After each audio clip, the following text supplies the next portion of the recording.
Welcome to episode 10 of the Nurse and Strengthen podcast. I can't believe that we are in double digits. Holy cow, that's so exciting. So, today I'm going to take a different turn with the podcast and I'm going to tell you a story. Okay. I get asked, here and there, not like every single day or anything, but I get asked how I got started in the fitness industry. So I officially wanted to tell that story here today. Now, you may have heard bits and pieces of this story from me being on other podcasts or hearing me teach in different places. So, what I've tried to do to make this a little bit different, first of all, I have remembered some things in planning this episode. I've remembered things that I've never really talked about before that are kind of funny. But I also want to pull out a teaching or coaching, kind of takeaway from each part of my journey. So if you are a client of ours or just someone listening to the podcast who has no interest in really how I got started in the fitness industry, still listen because I'm going to be pulling that coaching that coaching takeaway out of each part of my journey. Okay. So before I get to that, let me kind of update you guys on my last 7 days. So I went to Hilton Head with Brinley for her senior trip. And oh my gosh, if you guys have not been there, it is absolutely heaven. Oh my goodness. It was amazing. There were these huge live oak trees and Spanish moss hanging from the trees and palm trees everywhere. We stayed on Colony Beach and we had bikes at our condo we were staying at. And there are like 50 miles of shady bike paths. And we would just ride around and it was so fun. And we just relaxed and hung out and ate ice cream. And it was so much fun. And guess what else? I actually watched the movie Titanic for the first time. Yeah, the first time. I know it's 25 years old. It actually came out my senior year of high school. And I think it was 1997. I looked actually. And I remember, I think I was out of town the week that the movie came out and all my friends went to see it. And then I came back in town and everyone had already seen it and no one wanted to go with me again. And so I just kind of never really saw it. So anyway, that's a good movie. Holy cow, right? We did have some flight issues. If you saw on my Instagram stories, oh, it was a disaster, you guys. I'm so sick of all the flight problems everybody's having. But there was a huge delay in the Savannah airport. We ended up missing a connection. We had to stay over in a dumpy hotel in Detroit. And then we came home Sunday morning instead of Saturday. So that was kind of a bummer. But anyway, that was a fun trip. Super, super fun. If you've never been to Hilton Head Island, I highly, highly recommend it. So, okay. So let's go ahead and just jump on into this. Let's go back to growing up. I came from an active family. So in my family, swimming like lessons and everything like that was mandatory. So we had a pool in our backyard growing up. So swimming, of course, was very important to us. It was required that we took swimming lessons until we were good enough for swim team. And then we had to do the swim team each summer. And so that's kind of was, instilled in us from when I was like 5 years old. So I swam club swim team and then I swam for high school. When I graduated from high school in 1998 and I came up to BYU for college, my sophomore year, there was a Gold's Gym. I lived, if you know Provo, Utah, I lived just south of campus in Liberty Square, if you know that place. And there was a Gold's Gym over on 9th East, that 9th East Gold's. It's still standing today. And I remember my friends and we were kind of bored and I had done weightlifting in high school a bit. And so I kind of knew I knew what I was doing there a little bit. And I remember going to join the gym. And in college, we had like no extra money, right? And I mean, granted, gym membership is like what, $9.99 a month, but still, we went in, we toured the gym, we got a guest pass. And then we were like, well, this was at the time when guest passes were just like a little piece of paper, right? There were a little piece of paper on, with like the manager's signature or whatever. And so we would start going in at like different times of the day and getting these free 7-day passes. And we got, quite a few of them in a row. And finally we were like, we should probably stop trying to work the system and get these free guest passes and just get a membership. So that's what we did. That's when I joined the gym officially, was in 1999 in my sophomore year of college. And I never really looked back with weightlifting. It's always been something I have absolutely loved It's never been something where I had to like struggle to be consistent with it, or I would be like on and then off. It's just always been something that's part of my day and something I've loved to do. Now, nutrition is another story, and that's actually a whole other podcast I'm going to share with you guys probably in the next month or so.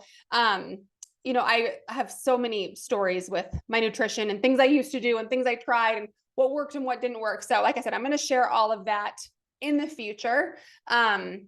But with the gym, it was always something I loved to do, like I said. So I got married in the year 2000, had Caleb in 2003, and Brindley was born in 2005. And at this point, I had two kids. I had a 2-year-old and a baby. And not to say that I was bored, but I wanted something for me. I wanted to do something that was, for myself and not just always, doing something for my kids, my family, that kind of thing. And I also wanted to be able to financially contribute to my family. So this was before, now keep in mind, 2005, before social media. I mean, maybe there was like, what was that? MySpace. Maybe there was MySpace. I don't know if there was any sort of fitness stuff on MySpace, but it was back in the days of message boards, and there was no social media, there was no Facebook, Instagram, nothing like that. It was before apps.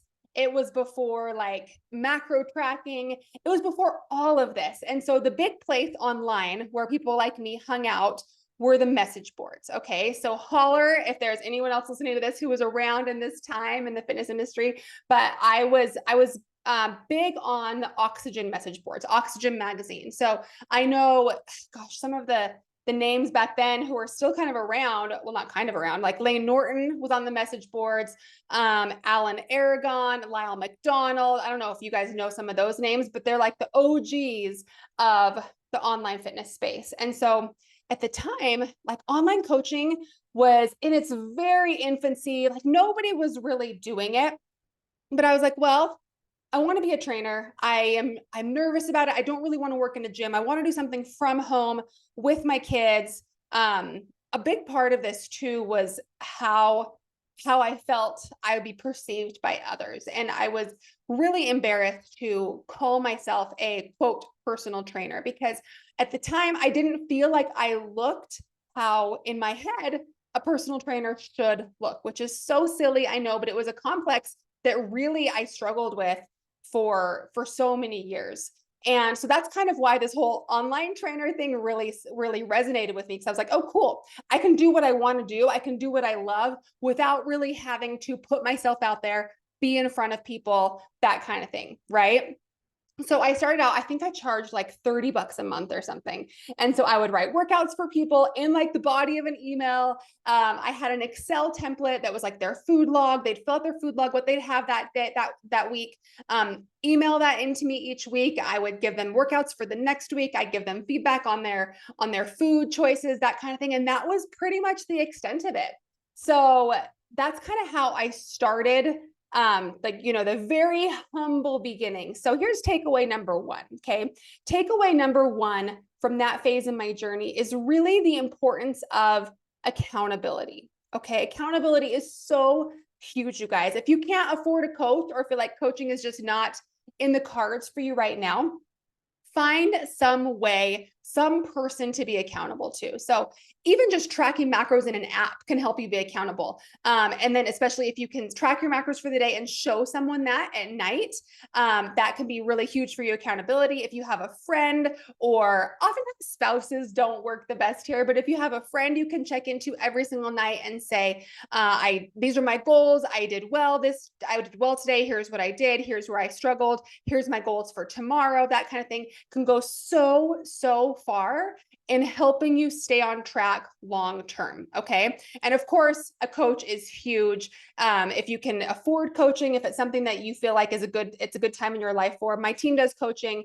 We have an absolutely incredible coaching program, but I realize that that's not for everybody. So the key here is accountability and just finding someone that you can report to on a very regular basis, ideally every night if possible. Okay. So at this time, it was really just word of mouth with how I got new clients. And, after about a year or two of doing this email-based coaching, I knew I needed more hands-on experience.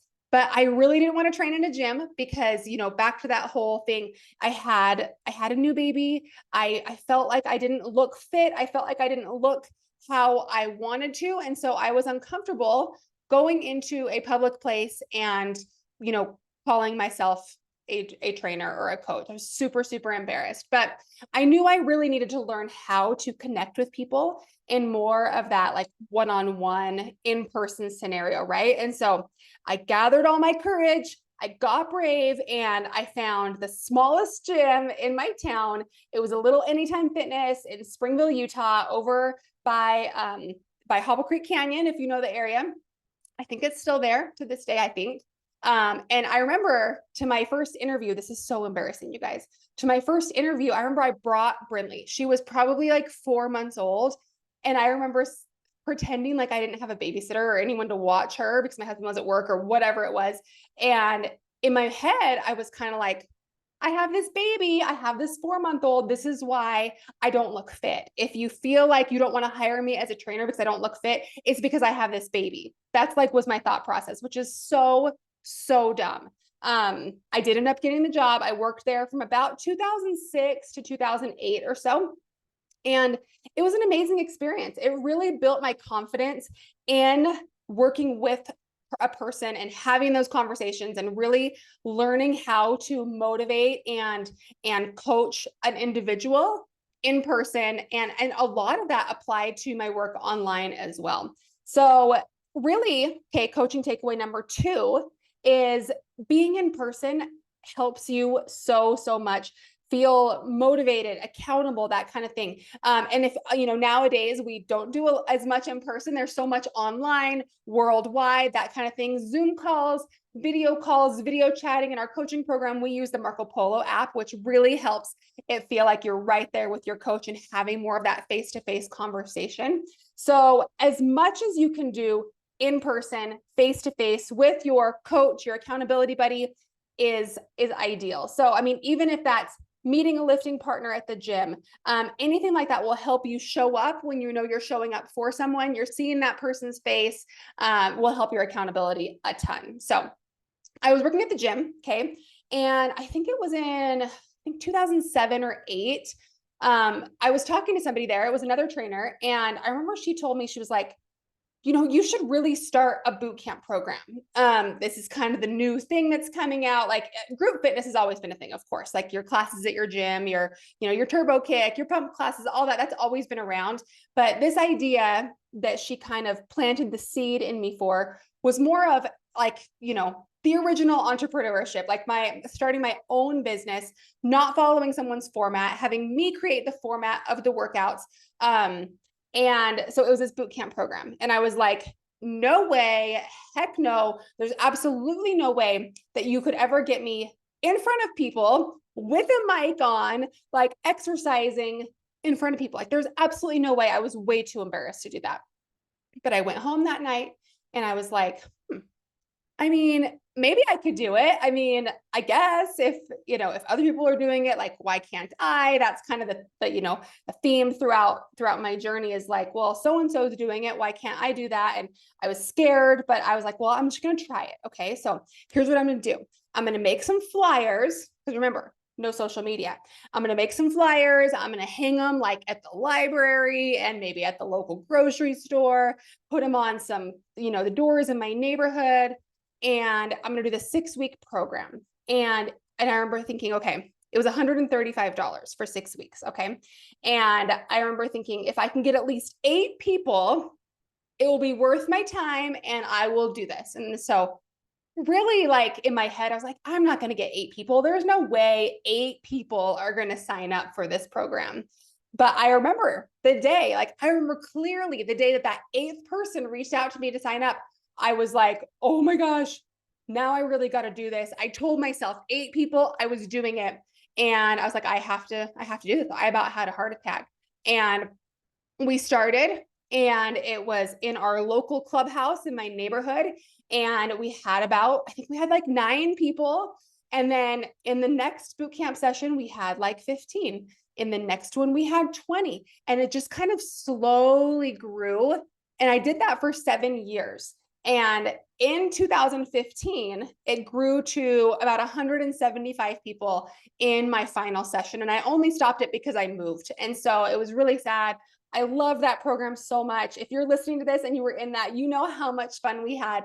We had costume parties. We did games. We had, we had different themes for different days of the week, and we did so many fun things. It was continually evolving and improving, and so many prizes and so much fun. And I have taken a lot of that and woven it into my coaching program as well. When it comes to, we had challenges and prizes, and we still do things like that in my coaching program. So here's takeaway number 3. Okay. Takeaway number 3 is that community is everything, you guys. The people that came to that boot camp made friends, made lifelong friends. And we built this bond together that is just really special, and like something you just can't find, just anywhere. So finding that community that you relate to, that enjoys the same things as you, that hypes you up, that makes you feel your best. And if you don't have that, Facebook groups are great for that as well. You should join my Fat Loss Secrets for Busy Gals Facebook group. It's an amazing community. We do lots of fun things in there. We have weekly challenges, weekly prizes, recipes that we share all the time, different weekly trainings, so many fun things. But you can also find it in person, like with local groups in your neighborhood. Another way is if you go to a gym, just start saying hi to people. You guys, if you go to a gym and you go at the same time every day, chances are there's people there that you see over and over again, right? It can start with just like, oh, hey, and just start talking to people. Our kids tease us all the time because we'll see someone like at Costco or out on a walk or running errands, and we'll just be like, oh, hey, how's it going?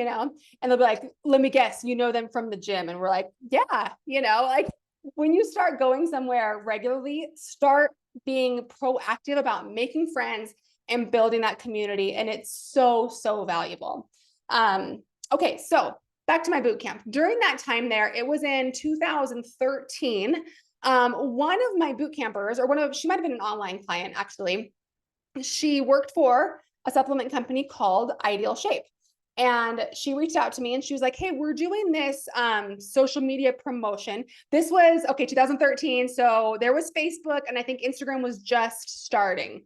Right. And so she's like, we're doing the social media campaign, and we're doing like stories and videos and photos of local fitness people. There was not really anything such as like an influencer back then, but just local fitness people, whatever. I don't know another word for it. And we'd like to come and like do a special on you. And I was like, awesome, cool. And so it was so fun. They came to boot camp. They created a video. We did all sorts of fun things and put this thing together. I don't know the word, the video, whatever. And I shared it on social media. They shared it. I just, it was, sorry. Okay.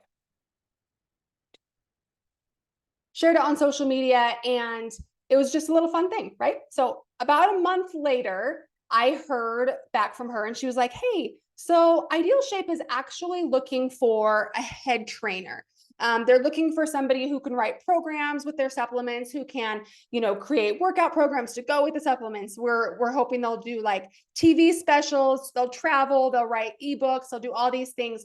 And I was like, oh, that's cool. I'm not interested, but good luck kind of thing.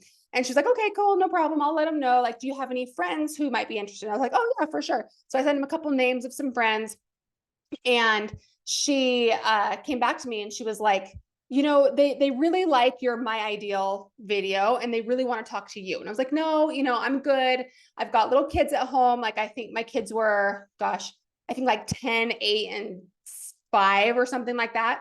And I was like, I don't really want to work out of my home. I want to stay home, and I've got a good thing going with my boot camp, that kind of thing. She's like, okay, sure. No problem. A few weeks go by, and she texts me again, and she was like, hey, they really just keep bugging me. Can you just come in and talk to them and, hear them out, and just, tell them that you don't want to, so that I'm not like the middleman. I was like, okay, fair enough. Fine. So I went in there, I met with the owners of the company, and I just fell in love with their mission and the people, and I walked away with a job. that was very flexible. And I was like, could still work from home and all these things. This was, again, before working from home was kind of a normal thing, right?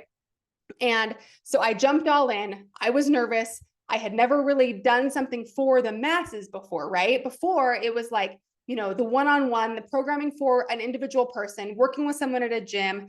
In boot camp, I got some experience there in programming for a group and kind of adapting that to the individual, right? So this being a head coach for Ideal Shape or head trainer kind of took it to the next level, because I created, well, first I helped launch Ideal Fit, which was a women's performance line.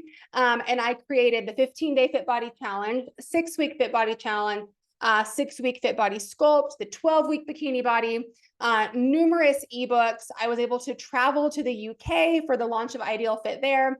I held classes there, toured around the UK, and it was an incredible experience of really just putting myself out there in a situation where I was still, I still had these limiting beliefs of like, who's going to listen to me? I don't look how I feel like I should look. And I don't know as much as so-and-so, and all these thoughts of, why am I doing this, and who's going to listen to me, kind of thing. Right.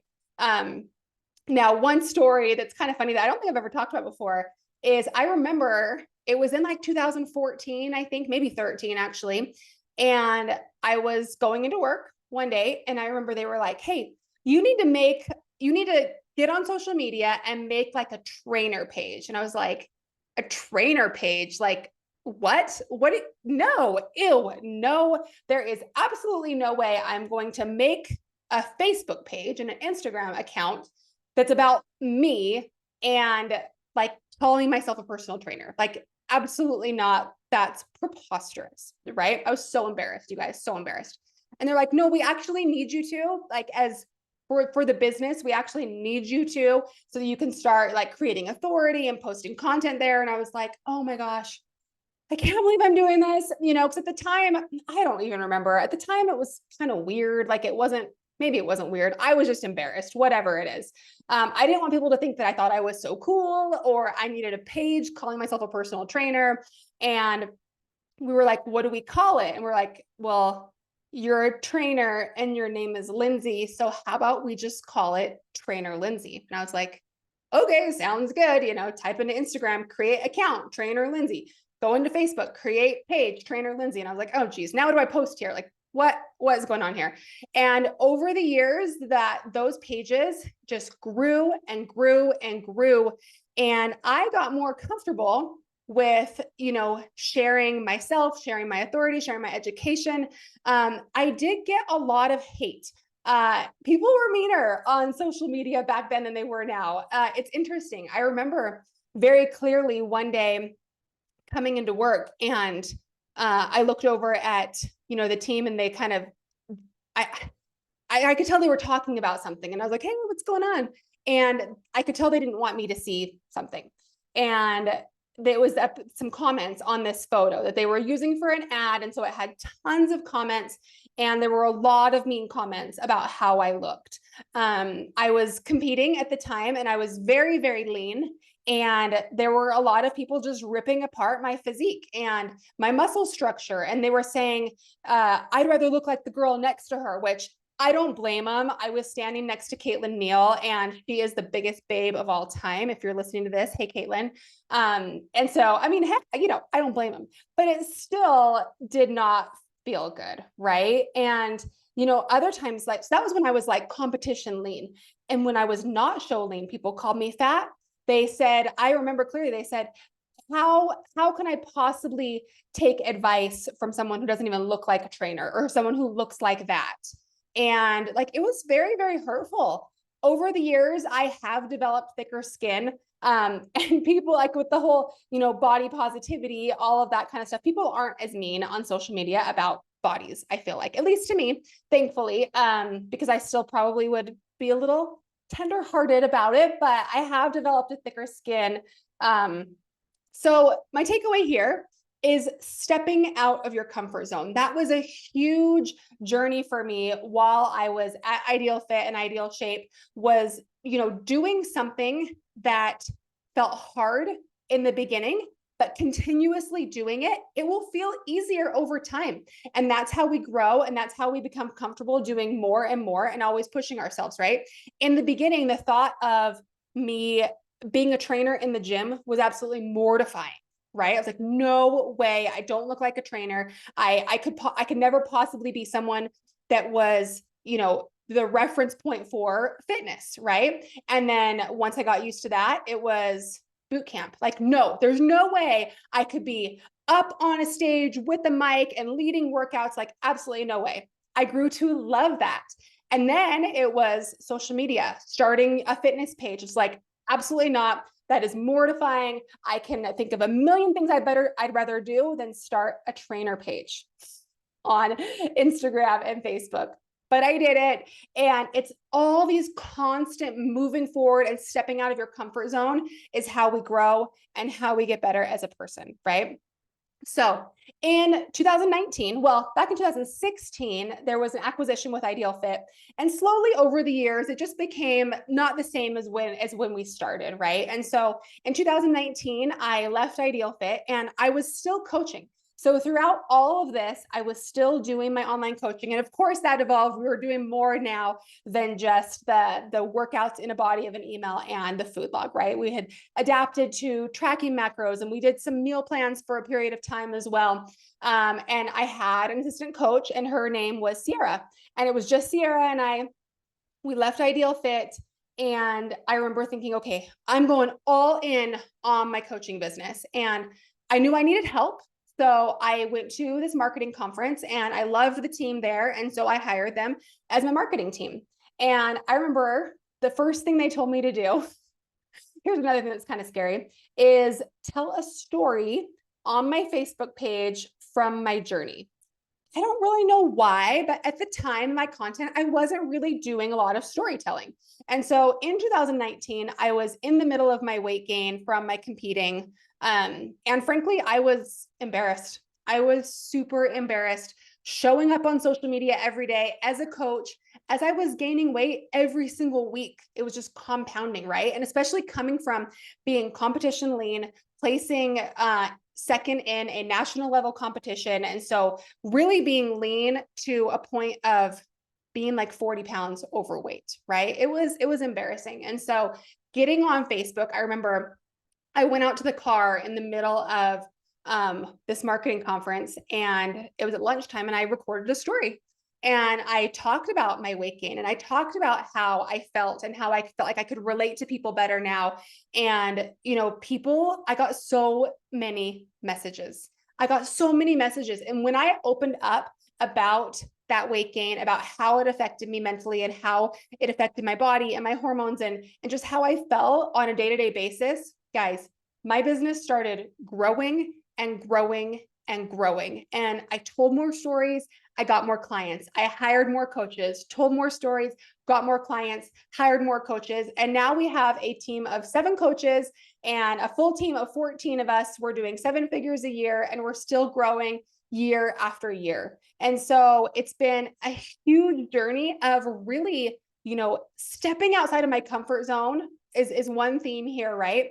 And also just continuing to put one foot in front of the other and learn new things. So I've had a handful of mentors over my years, and I believe in coaching wholeheartedly, which makes sense because I am a coach. I run a coaching team, right? And I believe in investing your money in coaching. You guys, when you invest money, when you invest an amount of money that is scary to you and that is hard for you, you follow through, right? I have done programs myself where they weren't very expensive.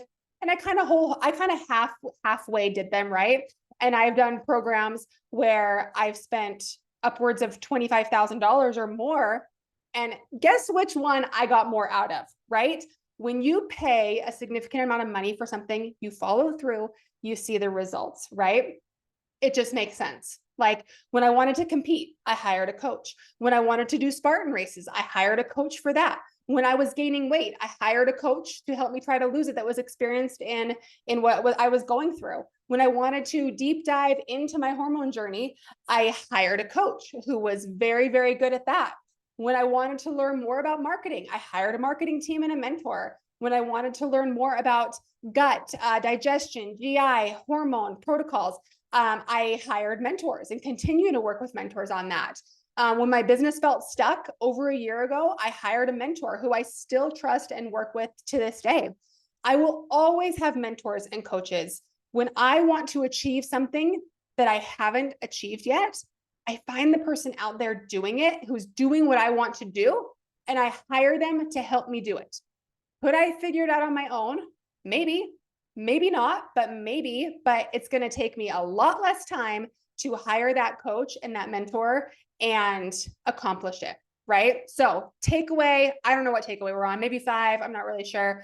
Last takeaway, if it feels scary to you to hire that coach or invest in yourself, that is exactly why you need to do it. If it's hard to spend the money, that's why you need to do it. If you don't feel a little bit of apprehension at how much that coaching or that mentorship costs, you're not going to follow through. Okay. We used to not charge very much for our coaching program, and we completely changed how we do things. We increased the price, and guess what? People are following through and seeing incredible results because they actually invested in themselves and they're following through. So if it feels scary to take that next step, you're doing it right. Okay. So really quick, if you want more information on my coaching program and how we do things and how we see such incredible results for people, just shoot me a message on social media, Instagram or Facebook, Trainer Lindsay in both places, and I can chat with you and give you some more information on that. Okay. No pressure at all. But yeah, that's kind of what brings me to where I'm at today. That's really kind of the whole overarching story of how I got started working in the fitness industry, how I got to where I am today, along with about 5 or 6 takeaways that hopefully you can kind of apply to your life. And, whether you're a coach, whether you are a client of ours, or whether you are just a fitness enthusiast or someone with fitness or weight loss goals, hopefully you can take those takeaways and apply them to wherever you're at. So hope you enjoyed this episode and this story. If you did, please share it and tag me. And we're still growing the podcast. Obviously, we're still only on episode 10 here. So I would love, a rating and review if you enjoyed this. And I will talk to you guys next week.